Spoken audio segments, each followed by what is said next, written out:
Muradnagar Shadab murder case को लेकर Muradnagar police की हो रही है किरकिरी। पुलिस ने डाला केस ठंडे बस्ते में परिजनों का आरोप। एसपी नरेश कुमार मसूरी कहते हैं, तुम्हें देखकर होते हैं हम शर्मिंदा, हमारे पास मत आया करो। खुलासा न होने से परिजनों व शहरवासियों में भारी रोष। मुरादनगर पुलिस नाकाम होती हुई नजर आ रही है। 29 दिन बीत जाने के बाद भी शदाब मर्डर केस का नहीं हो पाई है खुलासा। परिजन काट रहे हैं अधिकारियों के चक्कर। आपको बता दें कि 31 जुलाई 2024 की दोपहर को शदाब अपने घर से नहाने के लिए गया था और वह फिर वापस नहीं लौटा। शाम को उसकी बॉडी परिजनों को एक खंडहर में मिली थी। गाजियाबाद से रोजुद्दीन की रिपोर्ट।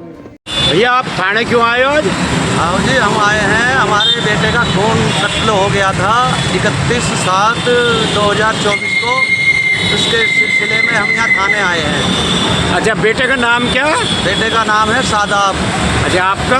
मेरा नाम है जहीर। कहाँ के रहने वाले हो जी? यही मुरादनगर सरना वाली गली, मोहल्ला पठानान, चीतरा बस्ती, मुरादनगर। काम क्या करते हो? बैंड का काम है हमारा, बैंड बाजा बारात।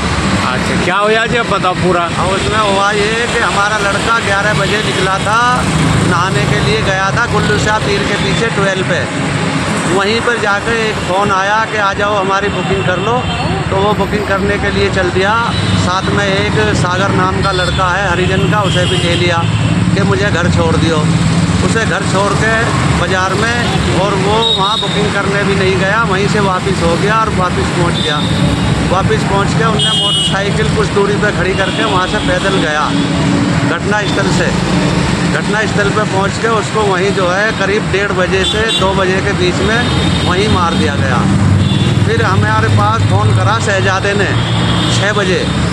6 बजे के बाद हमने उसको ढूंढना शुरू करा, फ़ोन करना शुरू करा। फ़ोन बजता रहा, फ़ोन उठा नहीं।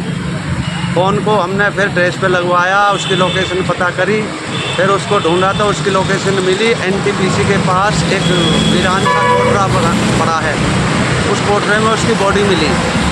वहाँ जाकर उसको ढूंढा, उठा के लाए, उसकी टाई तोड़ी, वो जो प्लास्टिक टाई होती है उनसे उसका गला घोट रखा था, हाथ बांध रखे थे, पैर बांध रखे थे।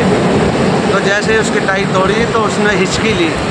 तो परिजनों ने हमने समझा कि अभी इसमें सांस है, तो उसे जल्दी से उठा के हॉस्पिटल ले गए। तो वहाँ जाके मृत घोषित कर दिया। तो उसके बाद जो है हमने रिपोर्ट करी थाने में, लाश को पोस्टमार्टम के लिए भेज दिया।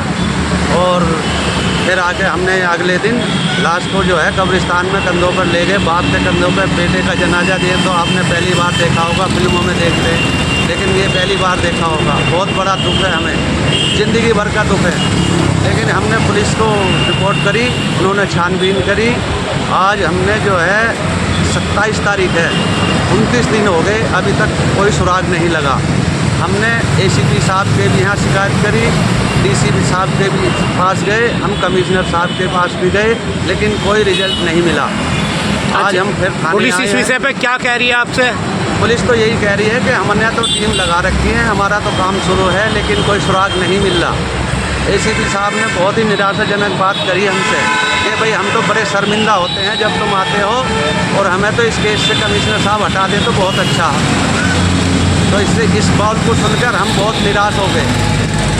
अच्छा, आप आज कमिश्नर साहब से मिले हैं, उन्होंने क्या आपको आश्वासन दिया? साहब से हम 3 बार मिल लिए। एक बार मिले तो उन्होंने बोला कि मैंने एसीपी साहब को ऑर्डर कर दिया है, कोई काम नहीं हुआ। तीसरी बार गए तो वह कमिश्नर साहब नहीं मिले। आज गए, आज मिले तो उन्होंने बोला मैं कल को जो है एसओ साहब को भी, एसी साहब को भी यहीं बुलाऊंगा गाजियाबाद, और उनसे जवाब तलब करूंगा। अगर कोई जवाब सही नहीं मिला तो फिर मैं इनको बदल दूंगा, दूसरे ऑफिसर लगाऊंगा जानकर्ता। ठीक। लेटेस्ट अपडेट के लिए हमारे चैनल न्यूज़ इंडिया फर्स्ट को लाइक, शेयर एंड सब्सक्राइब करें। एंड यस, बेल आइकन को प्रेस करना ना भूलें।